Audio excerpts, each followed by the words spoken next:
To begin, first of all, you have a microphone there, and I believe it is on mute. And I think you'll need to take the mute switch off. It's very small. Yeah, Elise has used it before. There we go. Oh, thank you. Okay, all right. I'll start with a couple of questions that we've got preloaded. Again, first I'll just give you each a chance to introduce yourselves briefly one more time. So, Elise, you want to go first? Hi, everybody. I'm Elise Johnstone, and I am the rector of St. John the Baptist in West Seattle, and I've served there since 2021. Before that, I served in the Episcopal Diocese of Lexington, which is the right half of Kentucky, but I'm glad to be here with you all today. Okay. Hi, I'm Carol Hosler, related to the rector. He has always held a grudge that when my husband and I went to the Philadelphia ordinations, we didn't take him. But he was 2 years old. As a matter of fact, his younger brother was there. His younger brother was there at the ordinations with me in utero. So I was the only one in the family who didn't get to be there that day. So two of the Philadelphia 11 were classmates of ours in seminary in Rochester. Betty Shees has died, so she was little featured there. But Merrill Bittner was a very dear friend of my husband's and mine. I was quite overwhelmed in the film when I caught a glimpse of my husband, who died 4 years ago. He was one of the priests who laid hands on the 11 women, which of course had its own ramifications in his disobedience. Anyway, the whole film was quite moving to me. I'm Hillary Kimsey. I'm the vicar at St. Anthony's Episcopal Church in Silverdale. Prior to that, I was a hospital chaplain for the last 5 years. I grew up Southern Baptist, and so the ordination of women is still not happening in most of those churches. So the topic was very meaningful to me. Yeah, all right. And I want to direct my first... Oh, go ahead. And I forgot to say, I was finally ordained 20 years later, which is another whole story on its own. Yes. I want to direct my first question to Elise, and it's this. If you had been alive and discerning priesthood in 1974, and if you had been approached to be ordained that day, what would you have done? That's a great question, Josh. Thank you for giving me that question. I was going to say, I gave him that question. And I gave him that question because I'm not entirely sure that I know what I would have done. It was slightly before I was born in March of 75, so you can now all know how old I am. And I hope that I would have, if it had been discerned, that the community had discerned that was going to be something that was going to be helpful and edifying for the church, that I would have done that. But I also experienced myself a little bit more in the very honorable tradition of Dr. Pauli Murray, the Reverend Dr. Pauli Murray, who I tend to work for change within the system. And so I'm not sure for sure, but I'd like to think that I really would have weighed that very heavily on what the community was discerning. Yes. So, all right, thank you. You're Thank welcome. you. Hillary, a question for you. We talked a little bit as we were preparing for this about call and about the idea of being called to the priesthood. You know, the first time I did watch this film once in advance, and I was struck by how it seemed to be far more about the right of women to potentially be ordained than about the question of call. And then the second time I watched it, it came through a lot more clearly for me. But I do want to ask you, Hillary, about your own sense of call. How did this come to be? I felt called when I was a young girl, and I get to preach about this tomorrow because of the readings that we chatted about earlier in the week. But it was very much attached to joy for me. As a little girl, I loved being at church, and I was happy there. I felt safe. I loved everything about it. And when I was probably in middle school, I job shadowed my pastor, and who thought it was a delight. He had a blast. He took me to Wendy's to get a Frosty, and we did some pastoral visits, and he showed me around his office. And that whole day, he never asked me, why did you choose me to job shadow? Because it would not have occurred to him to wonder. It just wasn't a thing that girls did. So, and that was in the 90s. So that was not a long time ago. But I will say that my sense of call stayed with me, even though I wasn't getting a lot of support, or even I'd never seen a female pastor till I was in college or even beyond. So I didn't necessarily even know that I was called to the priesthood. In fact, thinking about your question, Elise, I don't know what I would have done, because clearly what I did when faced with the opportunity to push for change within the denomination I was born in, I said, this is taking too long, and I got out. Yeah. So Yeah. who knows? Who knows what I would have done? But I like to think, like you, I would have wanted to think about what is the community discerning. Because again, it wasn't just about me. Part of my sense of call grew into the church can matter still. The church is good still. And I want other people to experience that. So it wasn't just about me. Yeah, yeah. And a follow-up on that. I mean, you also shared your story about the first time you found the Episcopal Church. And just briefly, what happened there? Well, I ended up in Bremerton because my spouse was in the Navy, so we moved out there. By that time, I had already started seminary sort of out of rebellion. And I didn't have a denomination. I got to figure all that out as I go. And when I got to Bremerton, I Googled Progressive Church and my zip code. And St. Paul's in Bremerton popped up. So, yes, I end up at St. Paul's in Bremerton. The priest there who she just retired, was Mother Kathleen Kingslight, the first female priest I had ever met in my life, and she became my priest. And day one, she introduced me, because we had communicated already via email. She introduced me to the parish and said, Hillary's a seminarian. And after church, multiple people came up to me and said, oh, are you going to be a priest? And I was just flabbergasted, because no one had ever asked me that in my whole life, despite all of the times they told me, you do have a call, but only to these things. No one had ever said, oh, are you going to be a priest? As if it was a sure thing, something that could be done. So I'll never forget that. Yeah. Yeah. All right. Yeah, and one for you, too. I don't know whether to call you Carol or Mom in this situation, right? So I'm just going to look at you and say, here, you. What was the impact on your own life of having been present at the Philadelphia ordinations? Oh, going there that day was a scary thing.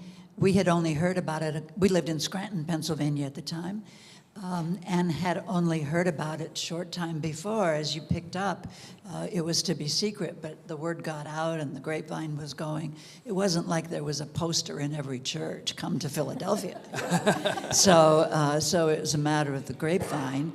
And of course, my husband had to, he classmate with Marilyn, Betty, and myself, who had been ordained right after seminary, had to discern for himself whether he would be disobedient to his bishop and participate in the ordinations. And so once he had processed that question and told his bishop he was going to go, and his bishop told him, you shouldn't, and he said, I know, so we went. And it was scary. The police presence was amazing. It really underscored for us what a controversial and daring thing it was that they were doing. I don't remember that loud sound that she spoke of. I wanted to ask what that pop was, and they never explained it. No. What really affected me during the ordination service was when it came time to go up and receive communion. And I was so excited about the whole day. You know, we all were just cheering and so excited. And I went up and I received the bread from one of the women and took it. Could you hold the mic a little closer? Oh, Thanks. and the bread was in the way. Yeah. And received the wine, crossed myself, turned around to return to the pew, and I had tears streaming down my cheeks. And I sat in the pew and I thought, well, why am I crying? I don't understand why I'm crying. I didn't perceive it as tears of joy. I couldn't understand. Well, we went home from the ordinations, and several months later, we had an opportunity to again receive communion from one of the women during that time frame when they were told they shouldn't do that. So we went to that service, and once again, and this time, receiving communion again. And then I looked back up, and one of the women priests, whichever one, was blessing a child who was kneeling at the rail. And I just about lost it. So I continued to wonder, what is this that triggers my tears? Subsequent to that, by a number of years, I was reading a book called Lest Innocent Blood Be Shed. And it was by an author who had researched and was writing about man's inhumanity to man. I love that, man's inhumanity to man. Man's inhumanity. I'm not a man hater. I just.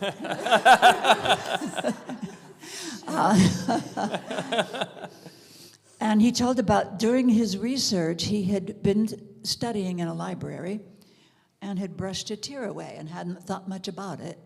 He went home and he went to bed and he got to thinking about the tear. He decided to get up and return to the library, 24-hour library, I guess, found the book he had been reading and found the place and realized that the point at which his tear came was when the book was talking about a Protestant community in France that was smuggling Jews out of France for their safety, for their preservation. And he said, that's when I realized that the reason, he explained his own tear. And he said something like, I don't remember the first part of the sentence, something like, the spear, the tear that comes when you realize that a wound you didn't even know you had begins to heal. Yeah. And that's what so many of us experienced then, that we had not understood or recognized the depth of pain that we all had under a regime that did not allow the ordination of women. Yeah. Hold the mic for just a sec, because I have a question from the audience that's related, and I had the same question. Why did they allow dissent, public dissent at the service of ordination? Can you say more about that? I think you should know the answer to this. Yeah? Actually, you do. During the ordination, No, I do know. Yeah, go ahead. During the ordination service, there's always a line. Yeah. Do you remember exactly what it says? Well, it's like the one at weddings. If anyone has a reason why this should not happen, speak now. Speak now. That's right. Yeah. And of course they anticipated that and were informed that there would be those speakers. And so we all dreaded the long political, BS that you heard over and over again. But it was very well controlled in terms of time, and it was all still, people listened and then they proceeded. Question for any of the three of you who wants to answer. Were the 11 women actually called by God to be priests, or just an appointment, it says? And by that I take it to mean, who did this, God or human beings, right? Is this a human function? Is this a God function? If they were called, how sure are we? Maybe I could answer. May I first? Having known two of them. And I was a part of that committee that Meryl spoke about after they were illegally ordained. We met several times, once in Dayton. And I didn't attend the last one because Seth, by this time, was this big on me. I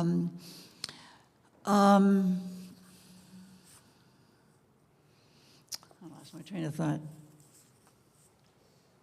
How sure are we? I mean, yes, how much yes. God, how much human? Yeah. Yeah, I'm 78 years old. Okay, so yeah, thank you. Very, very frankly, I can say I'm sure that 10 of them were called by God. The 11th was one of our friends, the one I spoke of that's deceased. She was very forefront in civil rights movement and the women's movement, and I was too, but she was very, very political and very, very out there. And much of the time when she would speak of the right of women to be priests. And very dear friend, and Betty, forgive me. So she's the one that I don't know if there was the depth of spirituality in her that I heard from you too, and that I heard from the other women. I myself felt called when I was in high school as a Baptist, and in that as a Northern American Baptist, not one of those Southerns. I believe American Baptists were already ordaining women by that time. They right? were. Yes, yes. They were. And at a youth convention, they asked for any youth who felt the call to ordain ministry to come forward, and I found myself at the front. And then I went to seminary as a Baptist. Some have asked, well, why weren't you one of the Philadelphia 11? Well, the answer to that was I had only recently become Episcopalian, and I didn't have a diocese. I didn't have a sponsoring standing committee. I was not a deacon. I had not gone through the steps that you all have to go through before becoming priests. Yeah, okay. I want to share the mic around a little more. So here's one. It says here, incredible journey of ordination for women. So surprised at all the commotion about women's ordination. Now, 50 years later, what is the significant implication of the impact and the spiritual fruit or state of ministry within the church today in having female and male clergy?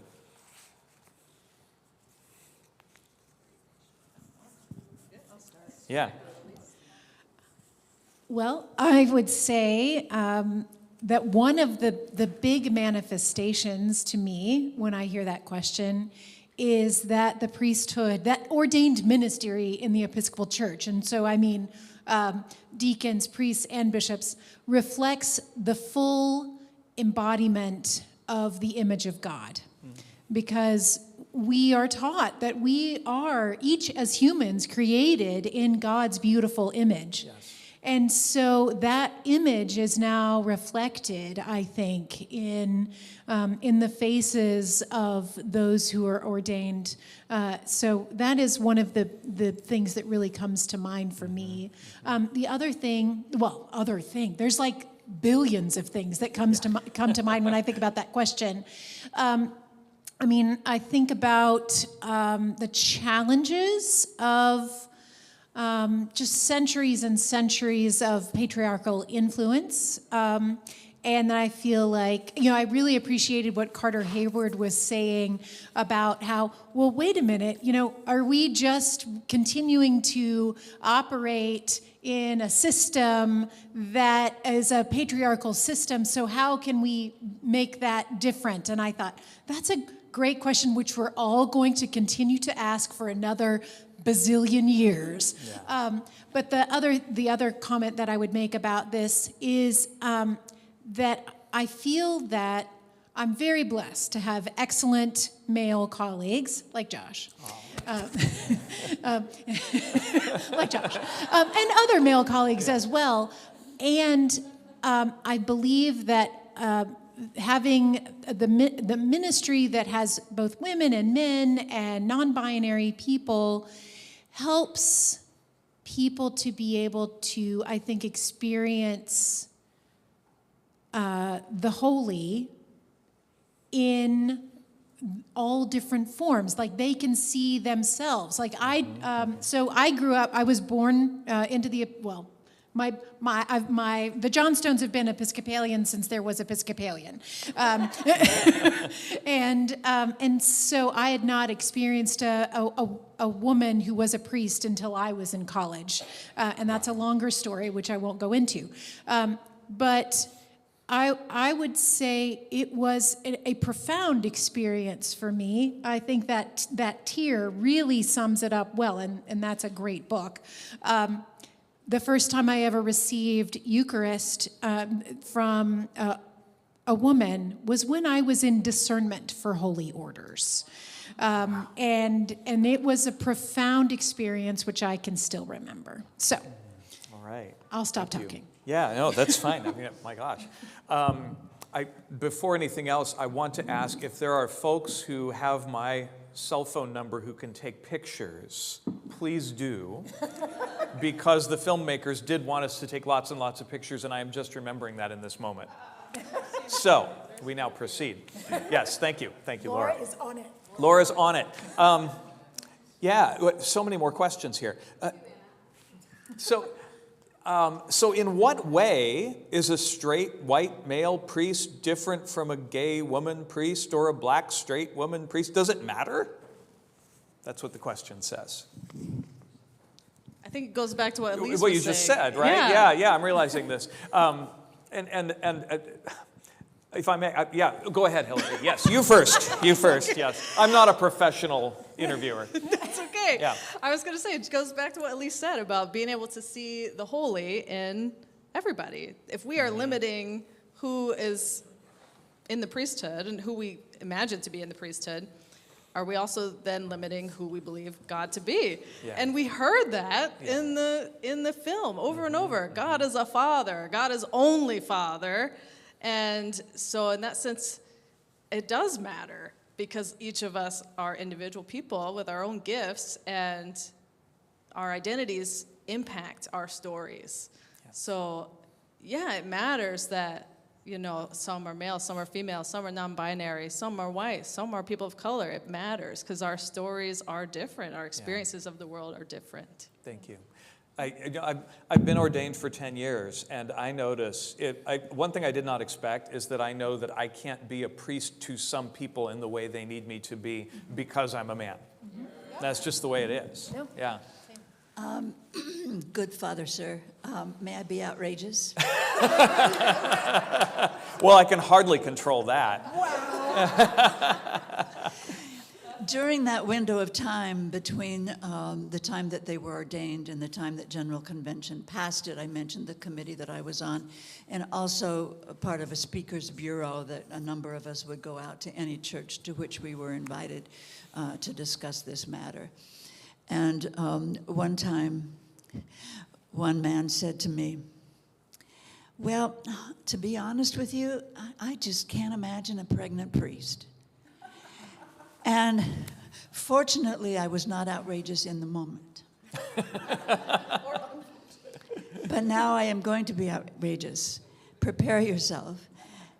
Ever after, I wished I had answered him, well, my problem is I can't imagine a priest with an erection.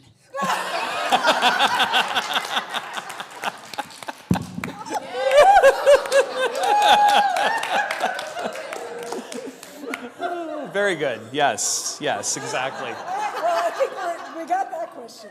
We cannot be limited by what we cannot imagine, right? Yes.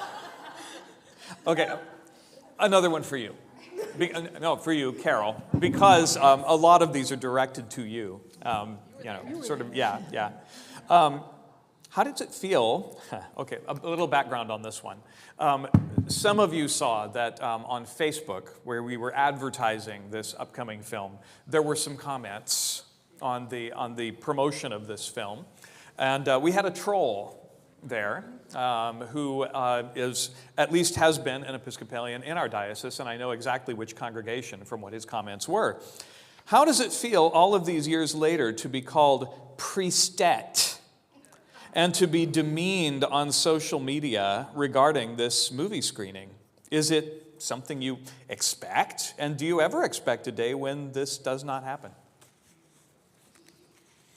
Yeah, I'm on Facebook, and I saw that. And you engaged with him. Yes, I decided to engage with him. Yeah. He was talking with great indignity about what the priestettes have done to our church and the reason why the church is losing members is because of the priestettes. And so I put on the hat that I would put on, speaking back to these crowds that were asking inane questions. I'm sorry. I put on that hat again, and just told him that I was offended by that I was offended that he could not honor the dignity of women priests, that I'm sure that he had a hard time with his priestette. I didn't say that. I know his priestette, by the way. She's a friend of mine. Yeah. So, So, you just go into another mode. And as clergy, we know that mode. We know how to listen and try not to get our own stuff in the way. And so I wanted to make sure and call out the misogyny that he was testifying to. But I and have still run into that from time to time in a parish. One member called me a pushy broad, steamroller pushy broad. Clearly male clergy who take leadership and with assertiveness, that's okay, but I was a pushy broad. So I have experienced some of that, so I kind of expect it. You expect it, and know that it's not about you, it's about they're revealing about themselves. yeah. Yes, yes.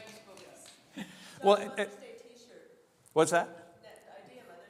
Mother's Day T-shirt, pushy broad. Yeah. Margaret, may I introduce you? Is that okay? Okay. I want to take a detour here because I just met Margaret, who came in before this began, and Margaret is the niece of Sue Hyatt. I did not know she was going to be here. Would you like to join us up here on the panel? Yeah. We've got another chair. Here, I'll have you. Oh, yeah, good. Come on out, yeah. I meant to ask you before the movie, and I didn't, but yeah, thank you for joining. What's your last name, Margaret? Kramer. Margaret Kramer, okay, okay. And you? My mom, she Oh, was yeah, the you little need the mic. There She you- was the little sister of my mom, and they were best friends. And they grew up together in Minneapolis. And then I only knew women priests because my aunt was one. So I didn't even know guys could be priests. I mean, it was either Carter or Sue, or I remember meeting Barbara. I remember meeting all of these women. They came over for dinner. We went to events in Cambridge at Episcopal Divinity School where my aunt was a teacher. And so for me, it was the norm, and I'm just really happy I grew up that way because I thought, well, women can do whatever they choose, and my aunt will support me. So I just thank her every day. And she passed away a few years ago, much too young to enjoy her retirement. But she was always an activist and an advocate. I also became a social worker, and I'm very proud of that part of her background and education as well. And her memorial service, sorry if I'm going on too long. No, go but on, her please. memorial service was at Episcopal Divinity School in Cambridge, Massachusetts, and it was just an incredible procession of beautiful priests coming down. And the place was packed, and Archbishop Desmond Tutu was there. Yes. So it was quite an event, and I even got to tell a little story about my Aunt Sue. And I knew her more as my Aunt Sue, not as, this person that everybody holds in this high esteem. She was like my Aunt Sue.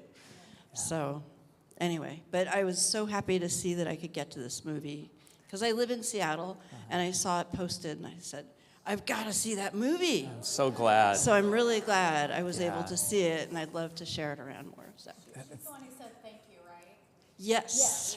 Yeah. Yep. Oh, yeah, she was the one who said, thank you for calling me a lesbian. Yes. Yeah. Yes, she was one of the 3 organizers, and she and Carter were best friends, and they lived together in Cambridge, too. Yeah, so, All right. yeah. Well, Thank you. Margaret, you're the fourth panelist we didn't know we were going to get. It's a bonus. I love this. All right. I have a couple more questions here. I'm trying to figure out how best to handle these. Some of this, I think, has been a little bit answered, but well, I think you've answered some of this, but you can go on. What actions have you taken in support of the priests in the years after they were ordained? Since I was a personal friend of only two of them, Yeah. I would see Carter here and there at various organizing meetings and so forth, but I wouldn't presume to say that she would even know my name. But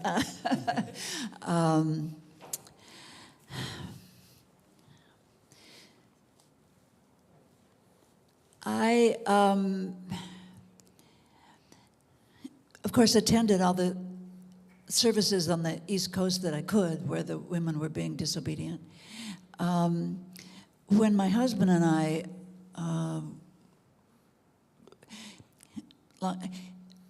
at the time that the General Convention approved the ordination of women, he was called to a new position in the Diocese of Idaho. And we went to Idaho knowing that that bishop was one who refused to ordain women. I didn't, it wasn't a big problem for me because I still had no clarity about specifically what I was called to. But during that time in the Diocese of Idaho, we women who were in favor of the ordination of women would meet with the bishop from time to time. And he appointed me to important committees. He hired me to write a policy manual for the diocese. I had respect for him. And so prior to leaving the Diocese of Idaho 10 years later, he said that because of the witness of myself and several other women, that now he would ordain women deacons. Deacons. Deacons. Weren't we ordaining women deacons in the late 19th century? Yes. Yeah, Well, kind of. That's a different thing. But officially 1967. 67. Okay, all right. Thank you. But I wrote a paper on it, I can tell you. Okay. But by that time, we were on our way out of Idaho, on the way to northern Michigan. So what did I do to support the ongoing? I was on a commission on ministry in both Idaho and northern Michigan. And of course, in Idaho, once again, witness to the fact that there were no women candidates. And in northern Michigan, of course, supported the appropriate candidates. There was never a woman who came who was not appropriate. Yeah, so did what I could do. Yeah. Could I tag Yeah, in just please, a second? please, Elise. I have had the privilege of being able to meet a number of women who were ordained in the 70s, and pretty much anytime I figure out that I'm meeting a woman who was ordained in the 70s, my first words are thank you. Yeah, yeah. Mm-hmm. Thank you. Thank you. And it's amazing to me. I've had this experience now more than once where that woman would say to me, I'm so glad. Sometimes I feel like people forget about all the work we had to go through to make this happen. Yeah. And so then I think, oh, what felt like a small thing in saying thank you is not necessarily a small thing. Right, right. Thank you. Next one's for Hillary. Any thoughts or feelings about the future of women's ordination in other denominations? I pitched this one to you on purpose. Yes. Oh, well, if you've been paying attention to our siblings in the Southern Baptist Convention, this past June, very recently, they decided to kick out all of the churches that had ordained any women in the year of our Lord 2023. So there is still so much work to be done. What I can say, though, is that I look at the future with great hope because I see the women and the girls, the young girls, pushing back against this. The New York Times ran an article on that vote at the Southern Baptist Convention, and in the photo they had one of the women who was a pastor of her church, her church had been kicked out in Kentucky, I think, and talking to a young girl who's crying and said, why can't we be pastors of God's church? And as emotional as it makes me, I still feel great hope, because that girl may choose to go a different way like I did, or she may choose to stay and keep pushing the needle. I think the way is up, always. It just occasionally comes with hills, but we go up. 2 steps forward, 1 step back. Yes. The arc of the universe is long. Yes, bends toward justice. Yeah. There was some stuff in the film about the intersection of conversation about women's ordination and then ordination of gay folks, LGBTQ, and the whole question. Several of the women were lesbians. This is one of the things that our troll online had a problem with, of course. So there's an intersection, right? But how do you characterize that, right? This question is, what do you have to say about same-sex marriage in the church in respect to what the Bible says? And it says, what impact do you think it has on our current generation? Well, I think to answer what do you think the Bible says on it, in what way are we going to read the Bible? And that's a whole other There's conversation. nothing there about same-sex marriage. So, Yeah, exactly. They didn't have a concept of same-sex marriage in the Bible, but and how are we reading it, and to what purpose? Yeah. Are we wanting to read the scriptures strictly to look for guidelines for our own behavior and to perhaps justify the prejudices we already have? That's a really narrow way to read the scriptures. I grew up in a tradition where they taught us that the Bible was literal. It was a history book, a science book, all of those things. If it said the world's created in 7 days, 7 literal days.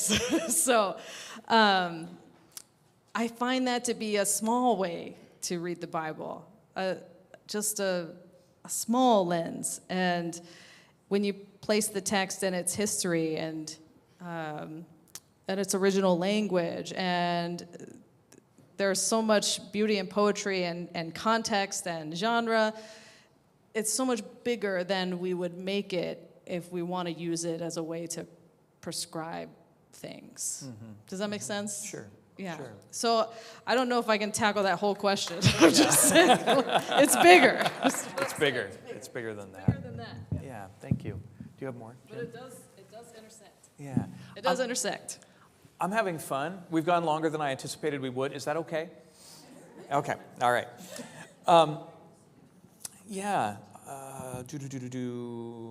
Well, this is kind of related. How did this change, I presume the ordination of women, affect and support the ordination of gay people? And it says here in 2009 at General Convention. Is that? 2003. 2003. Yeah, I was going to say. Well, yeah, Gene Robinson in 2003 for bishop. Right. But was there a 2009 resolution about ordination of LGBTQ people? I don't, maybe whoever wrote the question knows. But that's the larger question is, are they related in some way, right? Well, yeah, I mean, all of our freedoms are tied up in each other's. All of our equalities are tied up in each other's. You saw it in the film, right? With the church that hosted the ordination in Philadelphia, it's a black church, right? It's a primarily African American church. And to show that these two movements overlap, they intersect, and the same goes for sexuality and gender. I mean, all of these things overlap and intersect with one another. If we want to divide them, we're going to do them a disservice. Yeah, yeah.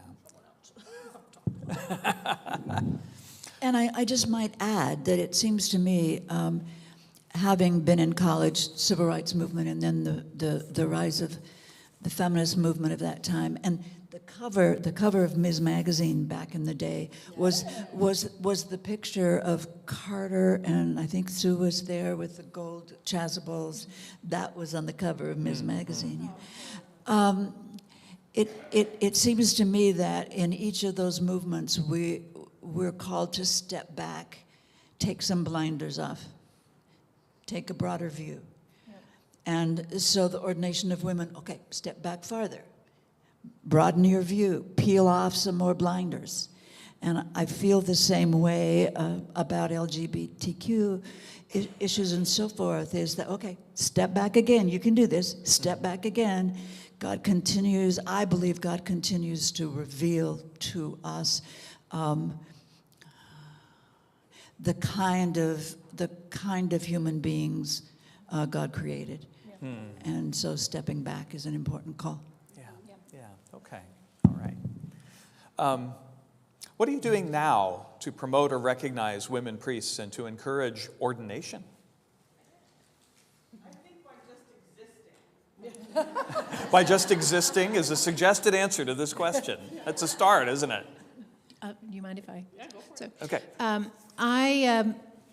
Before I came to West Seattle, I served for 7 years as a fancy church term called canon to the ordinary, and that means right hand to the bishop person. And and in that capacity, and then before that, I served on the Commission on Ministry in my previous diocese. And the Commission on Ministry is the commission that assists the bishop in the discernment of people's gifts. It's really supposed to be for everyone who's baptized, but because of life, spends more time on those who are discerning around ordination. And I think that definitely, I came to my ordination from a congregation, an Episcopal church, that was founded, actually, the bishop was referred to, I don't like to pick on Carter Hayward, but she actually named the wrong bishop. It was the Bishop of Lexington who made the comment about Secretariat, because Secretariat lived in Lexington, Kentucky. Okay. And so the Bishop of Kentucky was actually a fairly moderate man. And I was like, oh, the poor Bishop of Kentucky got disparaged.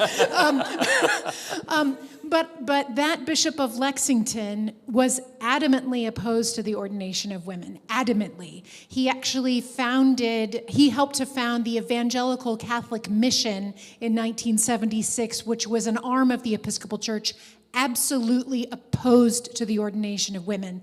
And that bishop founded my home church as a special church that was something that's called a peculiar.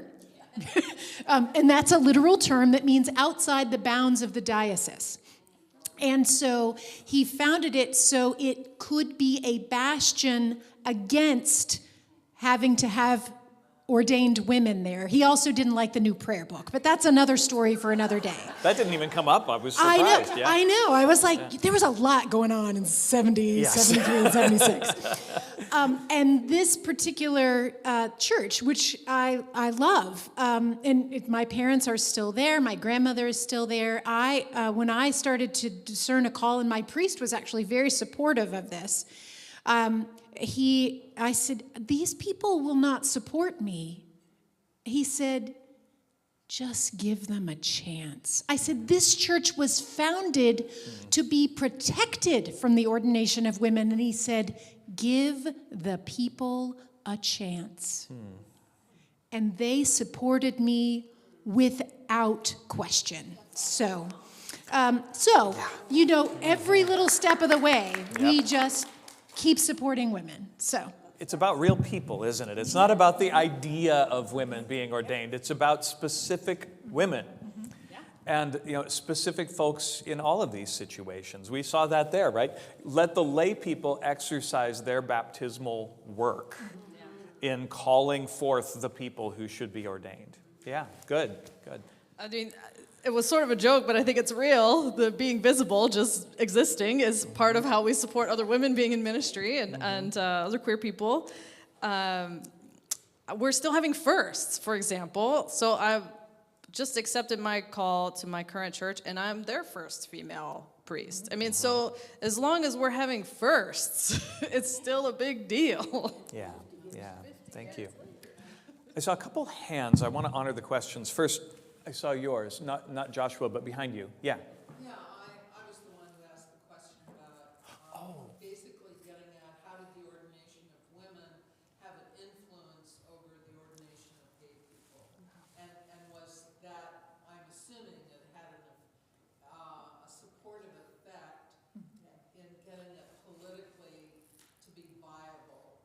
Okay. Yeah, any comments on that? Yeah. Actually, so the Episcopal Church in 1976, so there was so much that happened at the 1976 General Convention. It is amazing. We passed a new prayer book, and we voted to ordain women as priests. One of the other things that we did in 1976 was we passed a resolution, which is very unique amongst our ecumenical partners, is our resolution. And the wording is from the 70s, so take this in stride. But it was something along the lines of that the Episcopal Church recognizes that homosexual persons are created in the image of God and want to include them. In that same time frame, some of our ecumenical partners, like the United Methodists, actually said at their national action that homosexuality was incompatible with Scripture. Right, so the Episcopal Church for going on 50 years has had, I would say, a different outlook on the LGBTQ community than at least some other denominations, and has looked at it, I would say, in a more wider view, to use Carol's language. And so, yes, I think the ordination of women did. That was a contributing factor in a very broad lens kind of way. But the Episcopal Church has had I would say, a different take on the LGBTQ community for a long time. I started serving as a deputy to General Convention in '79. Went from Idaho as a layperson and subsequently to 10 General Conventions for a while as a lay delegate and then as a clergy delegate. And I can remember myself standing up at the mic at General Convention at many of those debates around some wording or another around the issue of homosexuality, moving from realizing that they're acceptable in God's eyes to the issue of ordination and to the issue of marriage, just continually speaking. So the General Convention dealt with that every 3 years in one way or another, slowly, way too slowly, opening. Yeah, and I can say that, having grown up in a clergy family, I never knew a time when LGBTQ people were not welcomed and respected in my family. Yeah, so. Okay, now there are a bunch of hands. Joshua. One other way that I think the ordination of women in the Episcopal Church has influenced the wider church, and that is, we all know there are many Catholic women who feel a call of ministry. Yes. And there are several outlets for that. There's been a split off of the Catholic Church for women. There you go. Women are ordained, called it's part of the church that split from Rome in 1870, the Old Catholic Church, and they have become Old Catholic groups that accept women. But as we all know, many of our good women in clergy have come from the Catholic Church. And in that sense, we could be thankful that they still forbid that development. Same with Lutherans. We receive some also. But we need to keep them in mind with the prayers that the day will come, and maybe not in my lifetime, but in some of our other lives, where the women will be created as deacons in the Catholic Church. And when that happens, the game will be over. Yeah. Because right now, in the United States and in Europe, the majority of lay people support women being ordained. Yeah. But because they don't have the apostolic process of having lay people vote for bishops, that's going to take a longer time. Yeah, thanks, Joshua. All right, Laura. So I'm a queer, non-binary aspirant for the diaconate, applying for postulancy this year. Sorry, Josh. That's probably my fault. And my question is, I'm also from Alabama, so I want to say that I'm super excited that I'm in formation here in the Diocese of Olympia and not where I'm from. And my question is, are there places in the United States, if you feel comfortable sharing, that most people would feel that that outlook would be different, I guess, or not so lucky? So I would, and now I cannot tell, I cannot speak for the entire Episcopal Church, right? Like that would be unfair. But I would say more often than not in the United States, because the Episcopal Church is the Episcopal Church in the United States, and I believe it's either 17 or 18 additional countries. Right. But in the United States, more often than not, the Episcopal Church, I would say, is one of the more welcoming Christian communities to the LGBTQ community, both from an ordination perspective, from a membership perspective. And that needle continues to get moved. Now, we saw Bishop Robert Terwilliger in the video, and he was the Bishop of Dallas. So there still continues to be a few. Again, it's getting to be a smaller and smaller number. A few dioceses that it's more of a challenge to be an open member of the LGBTQ community, and the Episcopal Church in 2018, and I was very pleased to be able to sign this legislation and vote for it in 2018. Passed a resolution that made it possible, and this is more about marriage, but made it possible for, there are about 8 bishops in the Episcopal Church, actually now 7, because one of them had to retire, where they would not permit same-gender couples to be married. And so this legislation made it possible for those bishops to partner with another bishop. So if you were living in the Diocese of Dallas, that the Bishop of Texas would oversee your priest's preparation of your marriage. I'm simplifying it greatly, and it differed in every single diocese. But just the needle does continue to get moved along.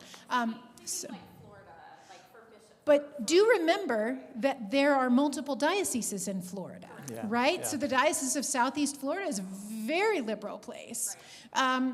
And so I used a number, 7. 7. And they're not all in the Southeast. Right. Okay, I'm just going to take one more question because here you go. Thanks. I actually know both 2 of the people up here, and I'm wearing my Oberlin shirt because that's where I went to college.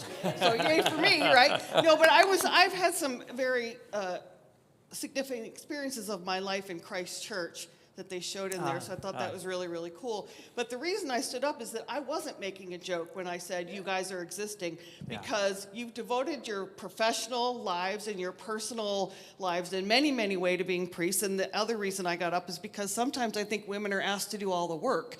And I feel like you guys do enough work as it is, and not that it's not okay for you to, not that you shouldn't be supporting other women, but sometimes it's just okay to be, not, be a human being, not a human doing. And I'm really, because you represent, and that's the reason I know that God is real for me, because I saw women priests. And I came from the Catholic community, and when my mom became a Eucharistic minister in the 70s with the one other African-American woman in our church, St. Paul's right here in Federal Way, that I didn't know how big of a deal that was. So it's normal for me.